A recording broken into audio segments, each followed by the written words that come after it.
with the Communication First logo button. Behind me is a table with a lot of books about disability history and disability rights. The walls are painted yellow and there is a window in the background.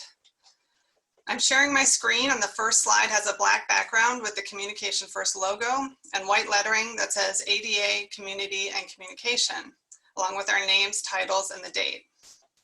Before I introduce Bob, I'm just going to briefly introduce the organization we both work for, Communication First, so you have some context on where we are coming from today. Communication First is the only civil rights organization dedicated to the 5 million children and adults in the United States who cannot rely on speech alone to be understood.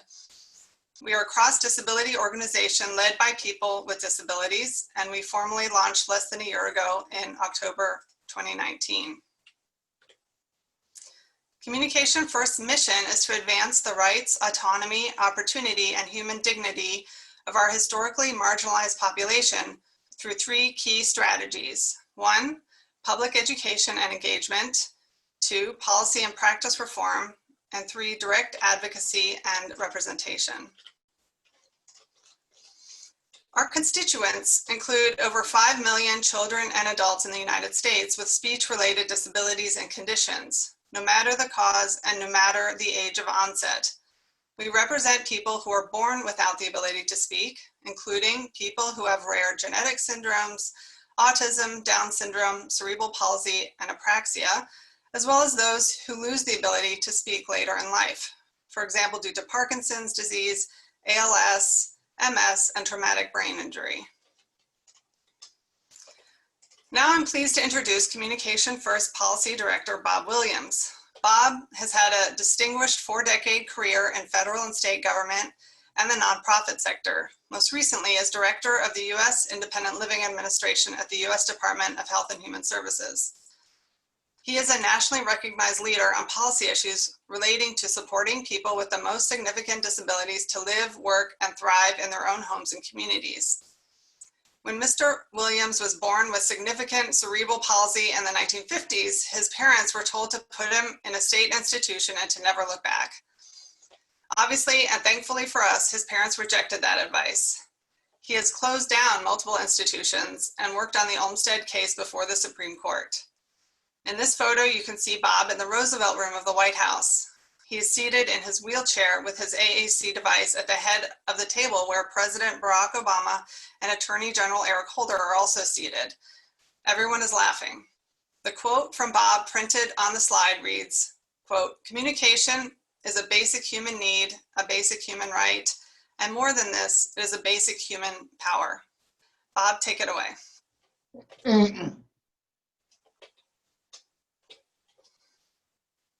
Thanks, Donna.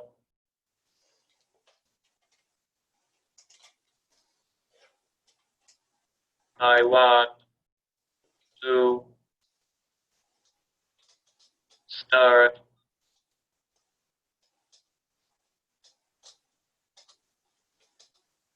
by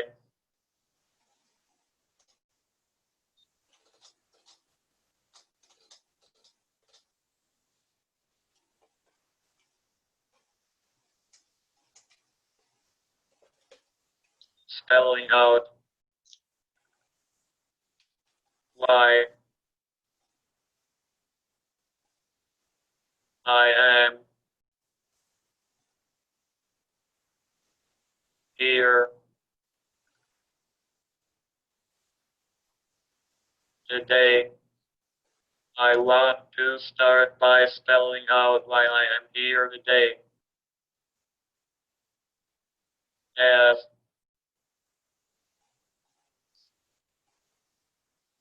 long as I can remember, I have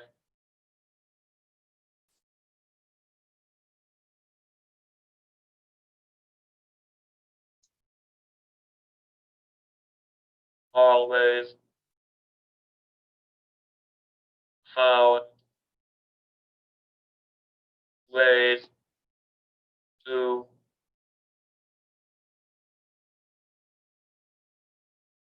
express myself,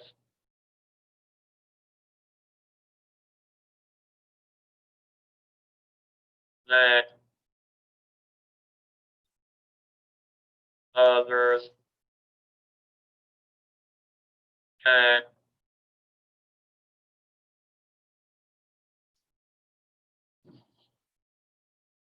understand. As long as I can remember, I have always found ways to express myself that others can understand. That is the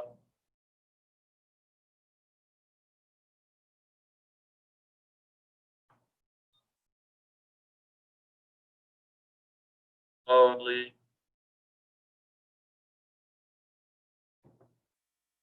reason I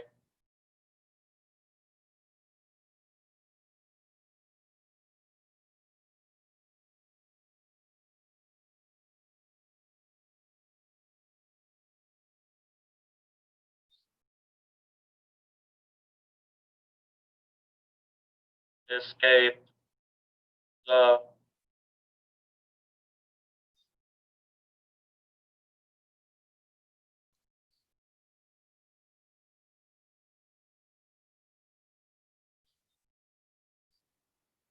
discrimination I have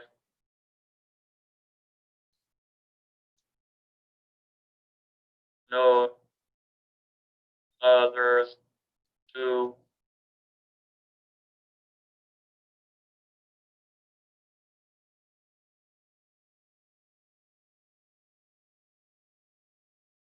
face.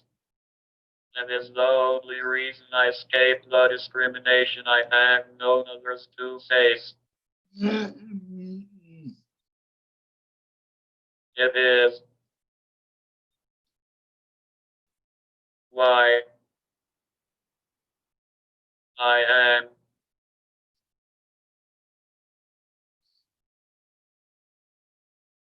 speaking to you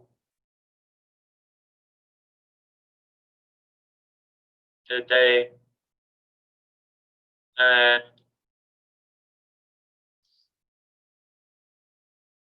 why we are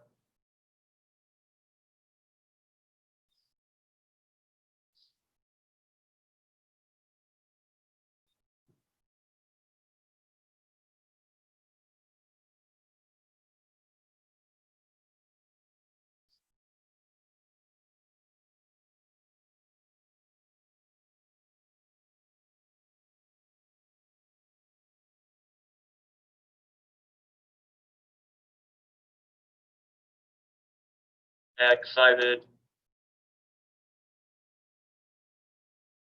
to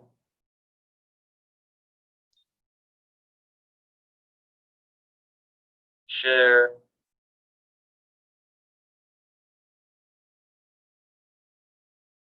our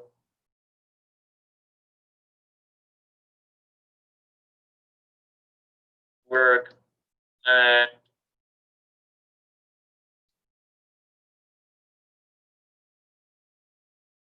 hope you want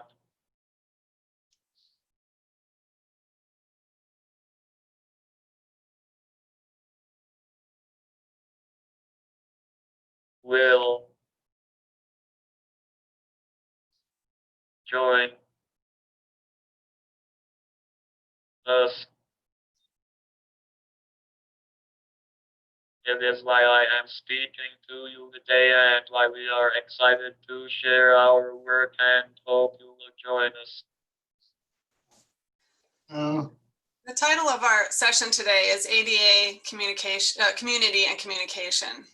I think it would be helpful to introduce this topic by asking you, Bob, to tell us a little bit about how you communicated growing up.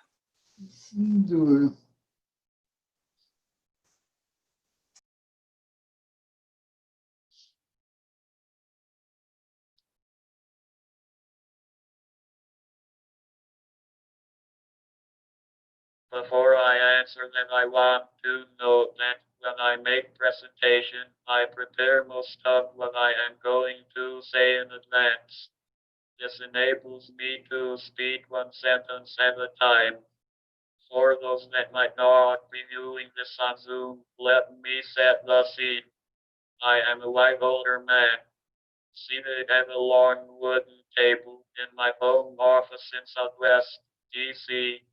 On top of the table is my computer as well as the speech generating device I am using.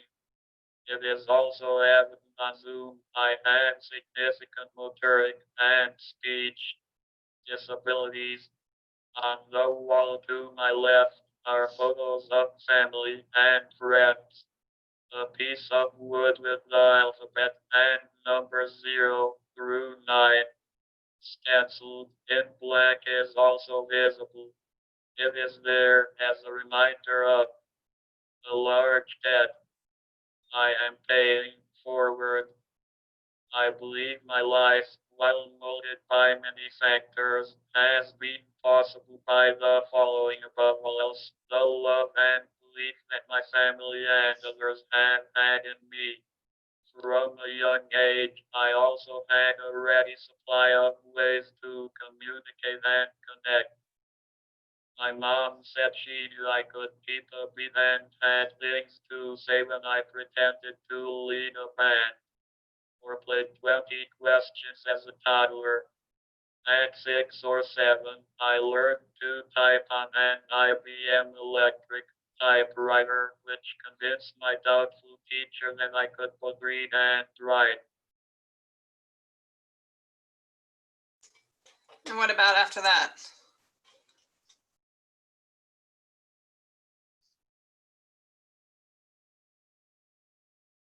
High school and college. When I was about 15, my camp counselor painted the alphabet in bold black capital letters on that piece of wood that is hanging upon my wall. I pointed to letters to spell out words and sentences. A year or two later, that same camp counselor handed me a green board that had letters, numbers, words, and phrases on it. It was called the Hall Row Communication Board and named for the man with cerebral palsy who helped design it, and it saw me through high school, college, dating, internships, and my first two full-time jobs. In fact, I used that board to lobby with others to gain passage of the Americans with Disabilities. So Bob, when did you start using a speech generating device like you are using today? Actually, it was 30 years ago this week. Just after the ADA became law, I participated in the Augmentative Communication Empowerment and Support Institute at Temple University in Philadelphia. There were about a dozen other people who used AAC. I learned to use my first speech generating device. I have been using successive iterations of this same device over this period. Being able to use such technology combined with and multiplied by the internet and digital innovation offers has transformed my and others' lives and futures in ways and degrees that remain unfathomable to many. You mentioned lobbying for the ADA with your AAC device back in 1990. When it adopted the ADA that summer, Congress found that forms of discrimination against people with disabilities included, quote, outright intentional exclusion, segregation, as well as relegation to lesser opportunities and communication barriers. How do you think we can best be using the ADA to enhance communication access as well as the full human and civil rights of children and adults with significant communication disabilities who must rely on AAC? For me, the main purpose of the ADA is best summed up in these four words: the right to community. I want to be clear, I did not say the community. I said the right to community, to be a part of, not apart from, life.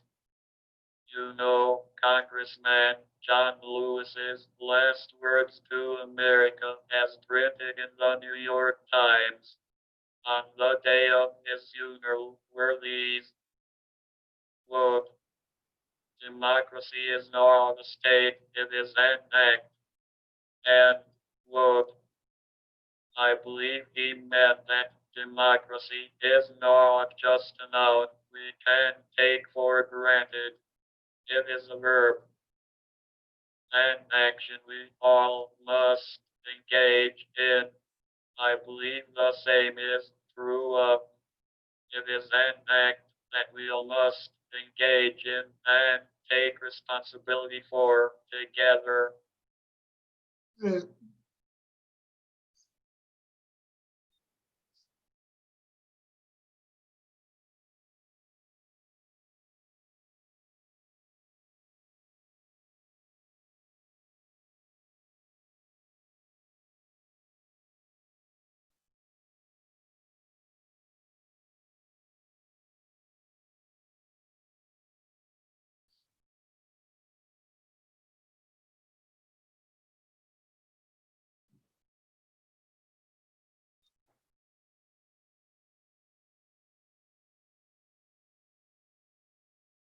Community is not merely a place or a collection of places.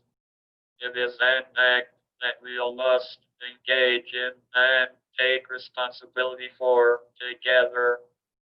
It is the action of communicating, connecting with each other.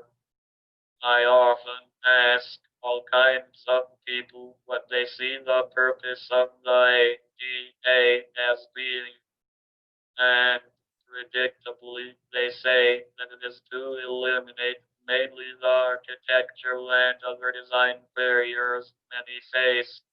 I reply this is true as far as it goes, but I then point out that the fundamental aim of the law is to continually chip away at and to eradicate the pernicious, deeply entrenched biases that are the root reasons for these barriers, as well as other forms of discrimination. To this day, there is no question that children and adults who cannot use own natural speech to effectively express ourselves continue to this day to experience higher risk of unjustified institutionalization, segregation, and isolation, far greater abuse and violence, widely disparate education, employment, and health outcomes, and to forfeit our liberties, the power to express ourselves and to decide how we live our lives. None of us, not even me, is completely immune to this said, for reasons we all know and have witnessed those we love, know or worked with, endured. We know that those with intellectual and developmental disabilities who do not speak clearly or at all are among those that bear the greatest brunt. The ADA offers two sets of requirements that I strongly believe we must increasingly leverage to begin challenge and put an end to it. The first of these is the requirement that people with disabilities that impact their ability to communicate, whether expressively, receptively, or both, be afforded the opportunity, tools, and supports necessary, in the words of the Justice Department, to equally and effectively communicate with others. And the second set of protections and requirements are those of the community integration mandates of the ADA and the Olmstead decision, I believe we can use both sets of protections to advance and secure the true right to community. Thanks, Bob. We thought we might speak a bit about how Communication First is responding to that set of dilemmas and recognizing that dual vision of the ADA on its 30th anniversary, communication and community participation and integration. So going back to that slide with the ADA effective communication requirement, a lot of what Bob and I find ourselves doing on a daily basis is responding to members and allies to simply explain that the ADA already does provide rights to access communication supports and to be supported meaningfully to participate in the community. The ADA requires public and private entities to, quote, ensure communications with people with disabilities are as effective as communications with others. And to do that, they are required to provide what the law calls auxiliary aids and services, which is really just a fancy way of saying accommodations or communication tools and supports for people who need them in order to communicate effectively and have an equal opportunity to participate in and enjoy the benefits of whatever that entity is offering to others. Bob, did you want to add something on that? Yeah. I want to add to what Tanya said and provide some context. The basic concept and requirements around effective communication were included in the original Section 504 regs in the late 1970s when I was just getting out of high school. Back then, both the reach and application were limited. The requirement to begin with only had to be met by hospitals, and the requirements were drawn narrowly to meet the communication access of those that were blind, low vision, deaf, or hard of hearing. To their credit, activists in those communities continued to successfully refine and advance what effective communication mean for those communities, and they need to be the examples of what we need to become.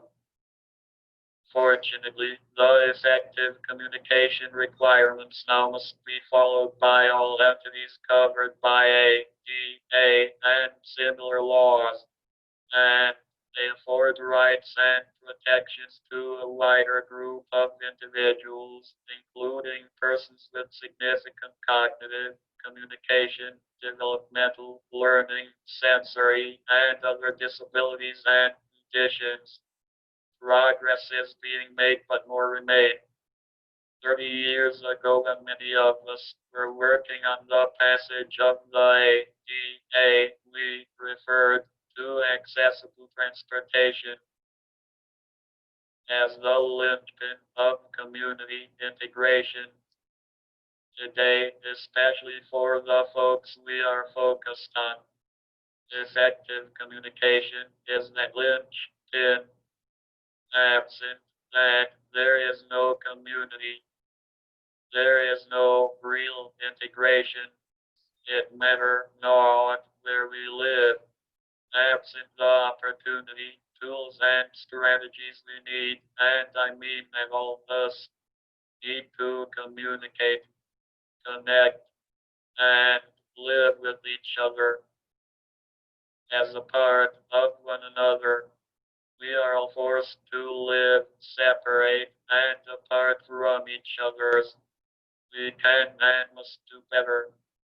In doing this, we must also take explicit actions to redress what we have hopefully have all learned and committed to work to end over recent months, which is that the scourge of systemic racism infects every part of our lives, culture, and nation, including the ways in which racism, the access that Black, brown, and other people with disabilities of color experience to services and supports. like HCBS, assistive technology, and AAC strategies. We need to identify where this is happening and challenge it. A fair bit of research is taking place on this already. A researcher named Mel Alper has written a book on how barriers of race, language, and culture prevent kids from accessing needed communication devices. We need to come up to speed on these issues and address them through our advocacy with the urgency they demand. You mentioned the Supreme Court's Olmstead decision in 1999 earlier. That case emphasized that discrimination comes in three forms: institutionalization, segregation, and isolation. Without access to effective communication, chances are you will experience all of them. But even with the great progress we have made with deinstitutionalization after Olmstead, we have to remember you can't really have meaningful community integration if you haven't been given the tools you need to communicate with others in your community. So meaningful access to communication tools and supports is really essential for what the ADA said, and the Olmstead decision confirmed, was a fundamental right to fully participate in all aspects of society. And that is really the essence of what Communication First is trying to actualize. Yeah. As I said about the effective communication requirement, the language of what is now called the ADA integration mandate was included in the original Section 504 rules over 40 years ago. In fact, the language was also included in the consent decree requiring that people at Forest Haven, the District of Columbia's institution, to be provided services, quote, in the most integrated setting appropriate to their needs, and, quote, the class action that I served as one of the court monitor for when I just out of college, but the requirement did not come into its own until several lawsuits were filed in the mid-90s, citing it as the major basis, which culminated in the Olmstead decision. As Tanya said, the decision requires states to take actions to avoid, as well as remedy, three forms of discrimination against people with disabilities: unjustified institutionalization, segregation, and isolation. I believe these three terms are most often read to be merely synonyms of one another. I would argue that they can exist simultaneously or separately. The reason I believe this is important is it is way past time for us to take a deep dive and begin to both articulate and challenge what it is like for someone with significant, expressive, and other multiple disabilities to be kept in isolation because we say that they cannot communicate, and leave it at that. Communication is never a one-way street, and community is not an island that we exile someone to and declare they are integrated.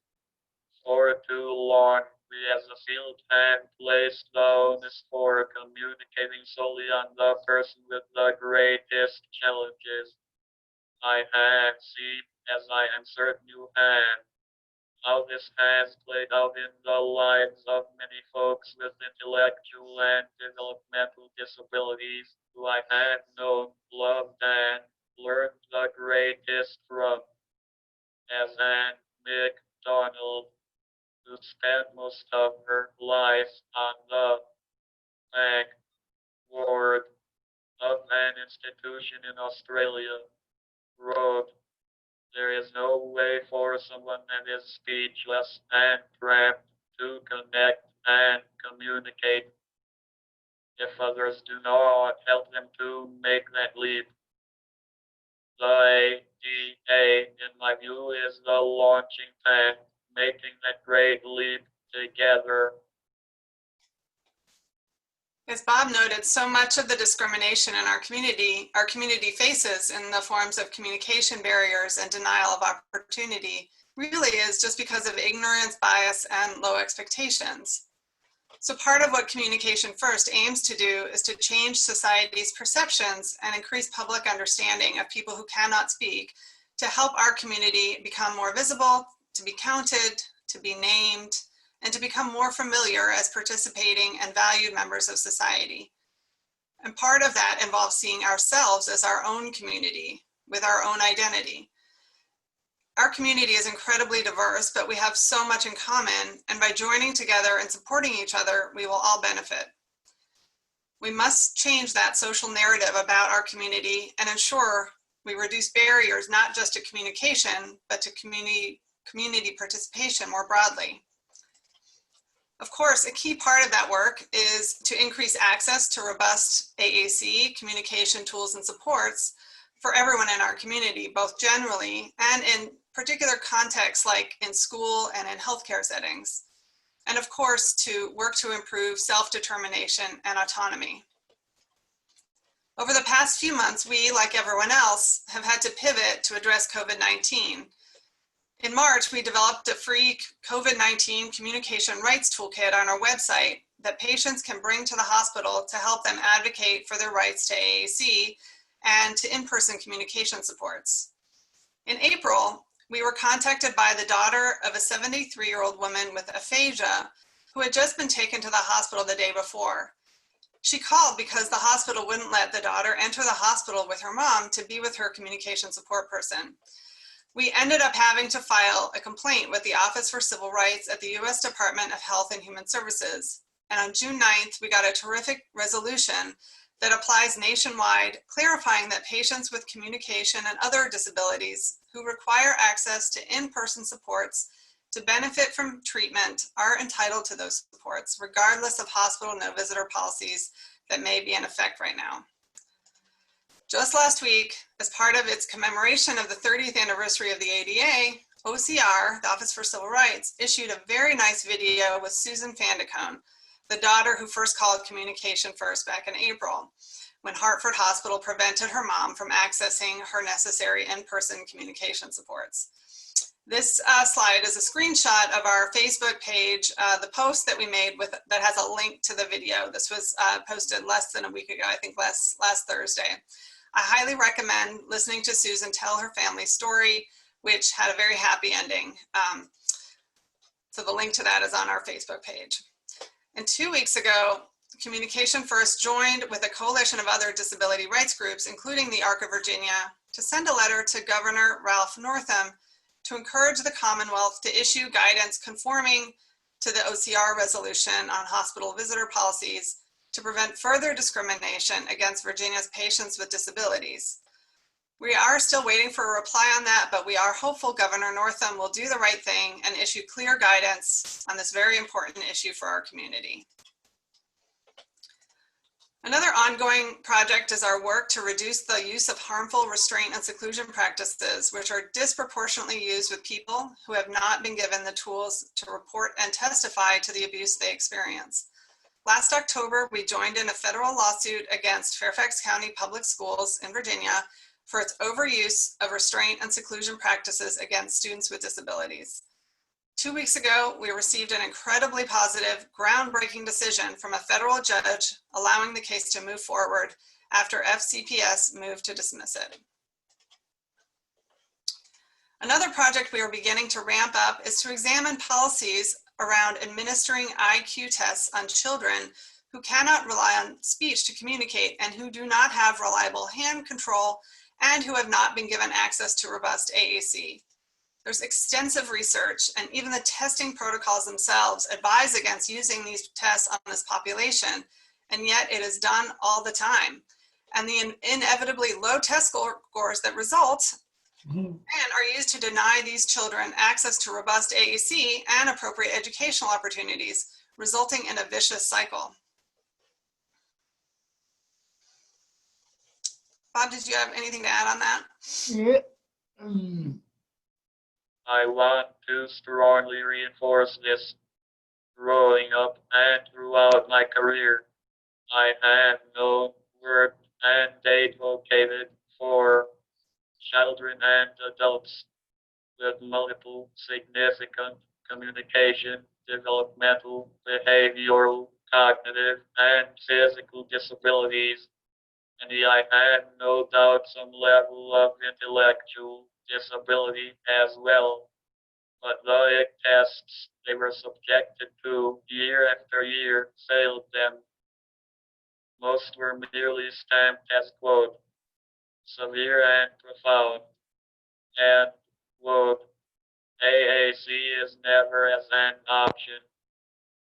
I recently read an article by an African American educator on the overrepresentation of students of color who pointed out that these tests serve only to identify the extent to which racism and ableism to sentence our young people to lives cloaked in prejudices and lies. It is time to eliminate fellow people in Virginia and elsewhere.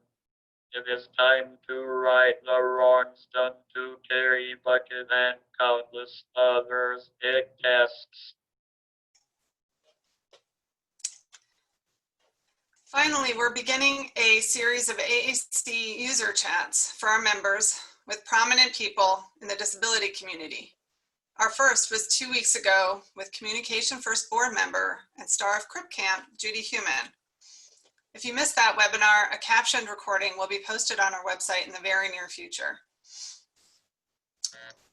Finally, we'd like to encourage you to sign up for our newsletter to learn about future news and events, follow us on social media, and support us by using our cool swag, which you can find on our Threadless shop at communicationfirst.threadless.com. We've enjoyed this opportunity to talk about the ADA community and communication and to share a little bit about how Communication First is working to increase awareness about and attempt to better realize the community vision of ADA for people with speech-related disabilities. And now we'd be happy to take any questions you may have. Can you hear me? This is Kim Goodlow. Yeah. I want to thank Tanya and Bob. This has been great information. We do have a couple of questions. One is, how are people with disabilities supposed to fully access the community when they don't have the sources such as transportation? Bob, do you want to add that, or do you want me to? Yeah.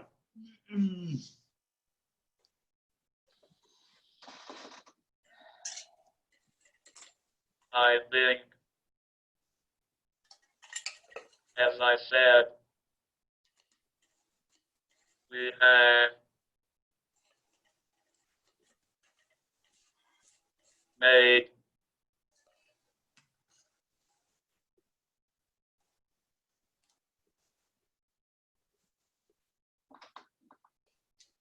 progress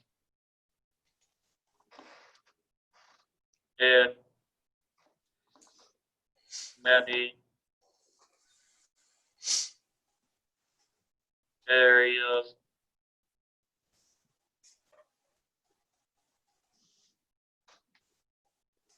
including transportation, but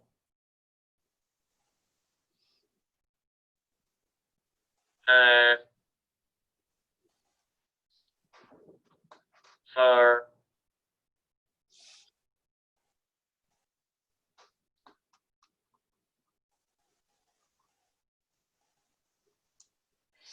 greater to go, and the most necessary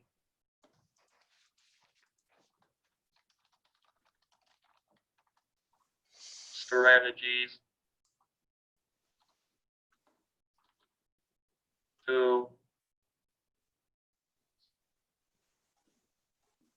make that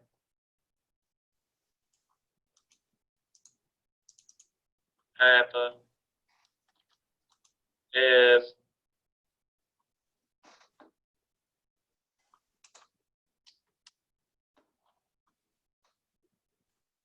sustain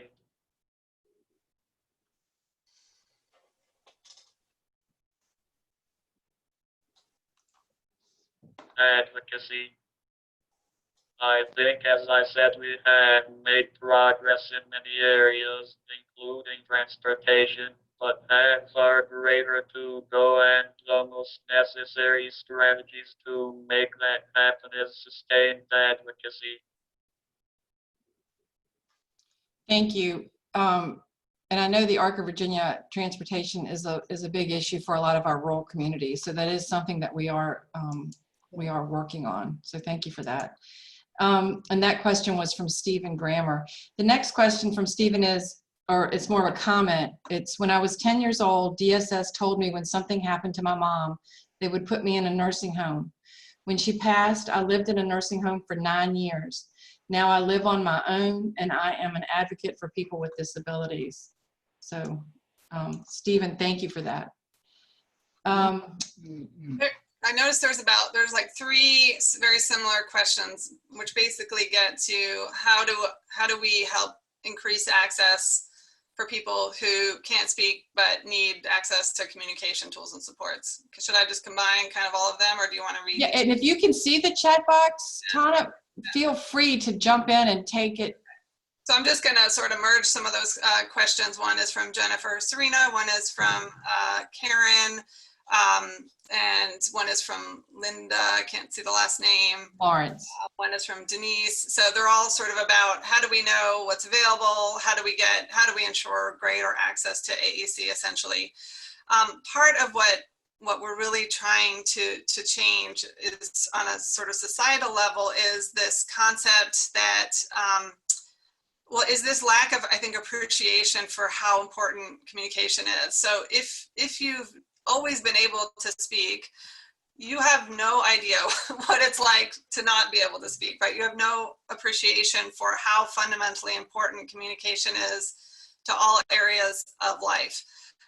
And so I think there's sort of, you know, people don't really think about how important it is. And oftentimes, you know, folks will try to give access in the form of certain, you know, sort of rudimentary methods or more advanced methods, and the child generally is just you know, doesn't take it up right away, and then is sort of blamed, right, for, and as Bob touched on this in his remarks, you know, it's sort of on them to prove that they are capable of understanding language and using it.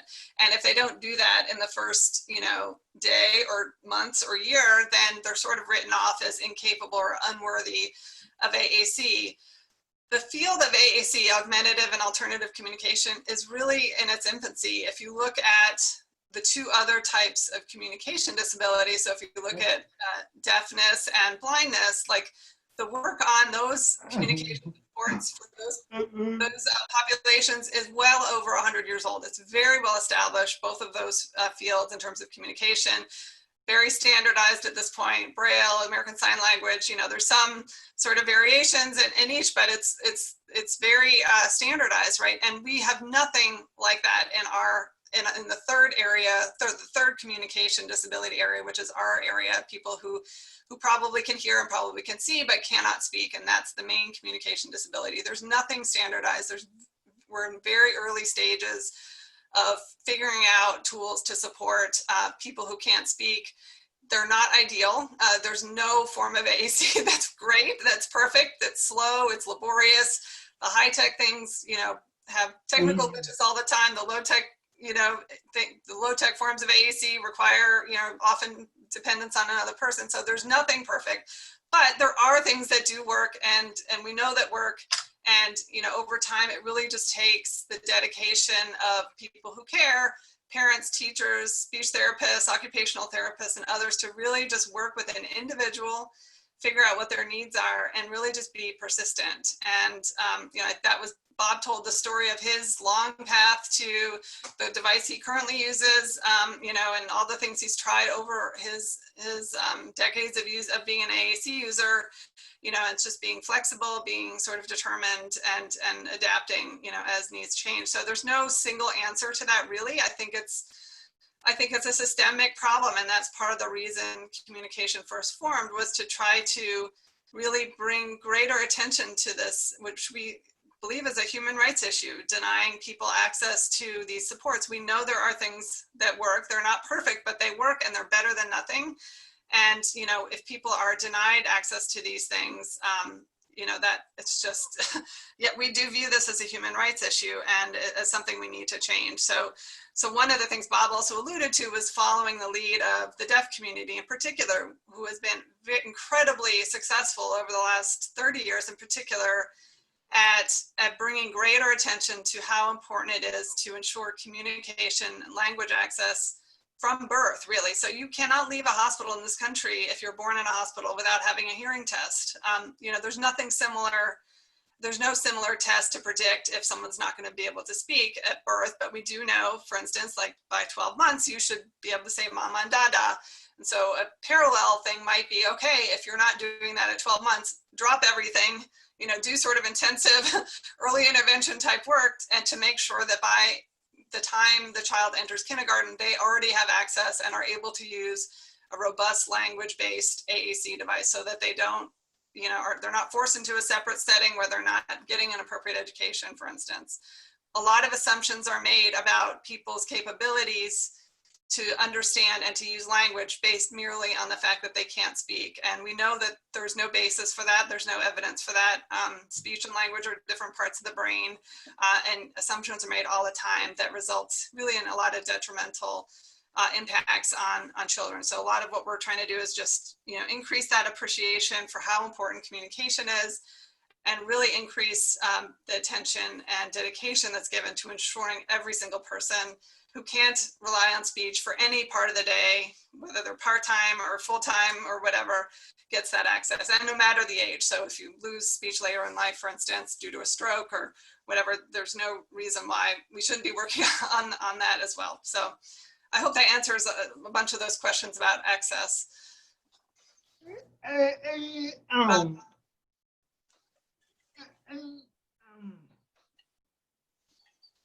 I think also we need to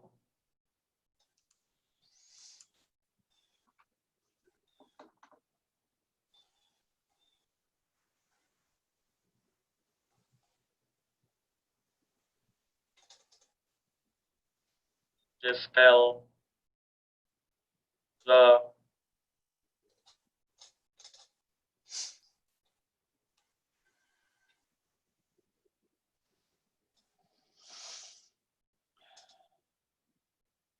prejudice that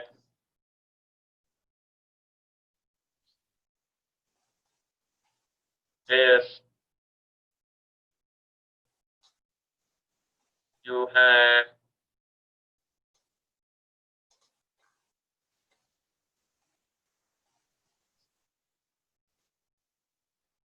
little to no understandable speech, that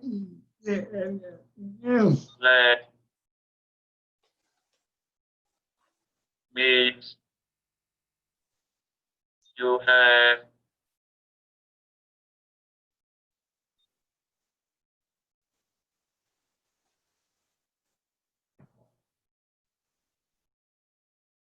nothing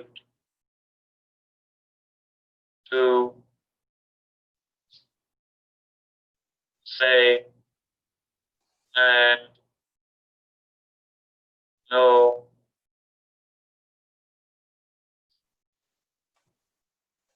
right to do so, which is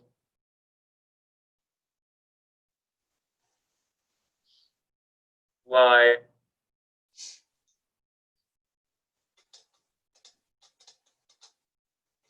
developing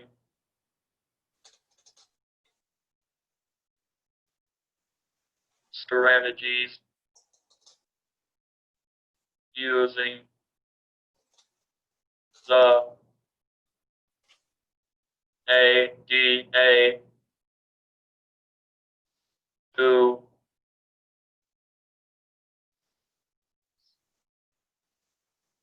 advance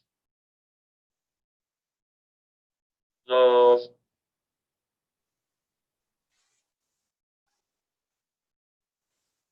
rights is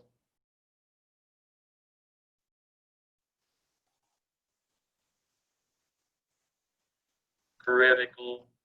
I think also we need to dispel the prejudice that if you have little to no understandable speech, that means you have nothing to say and no right to do so, which is why developing strategies using the ADA to advance those rights is critical. Well said. I think that addresses Janelle, I can't see the last name. If you see that one, Tana or Bob, talking about the discrimination. Mhm. You know, I'm gonna,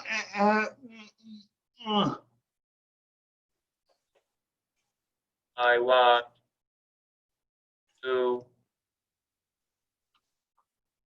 add that we also need to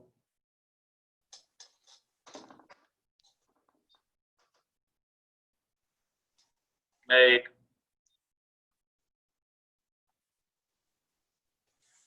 clear that technology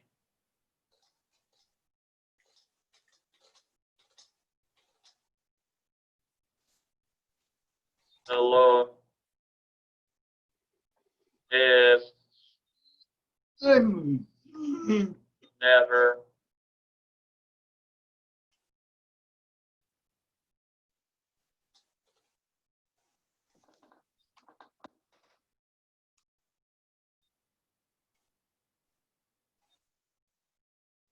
sufficient. I want to add that we also need to make clear that technology alone is never sufficient. In other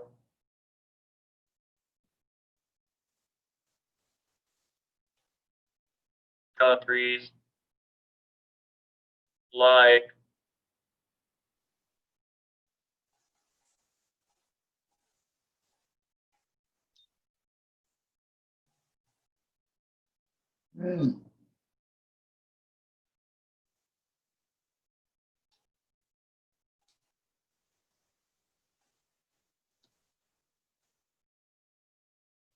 Canada,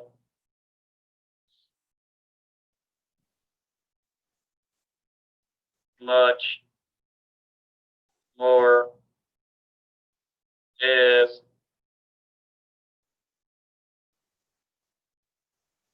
done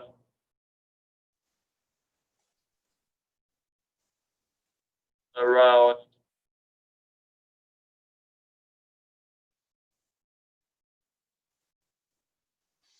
providing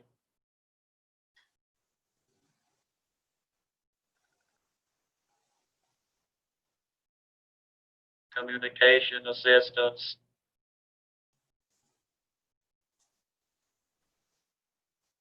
as a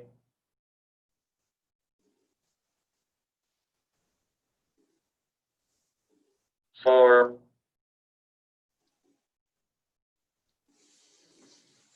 of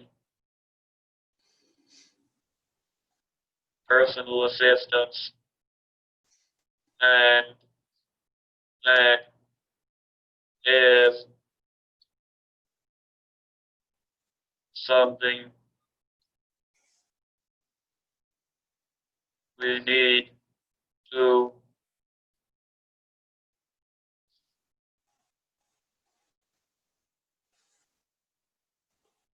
focus on.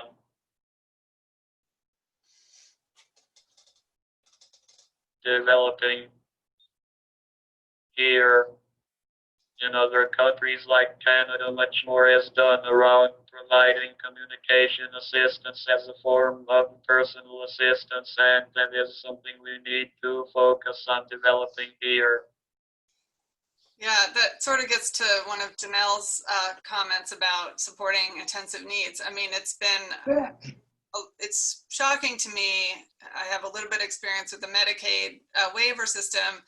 I mean, to me, it seems like if anyone can't speak and doesn't have, I mean, that should just be it, right? Like that should make you eligible for full-time for full-time assistance.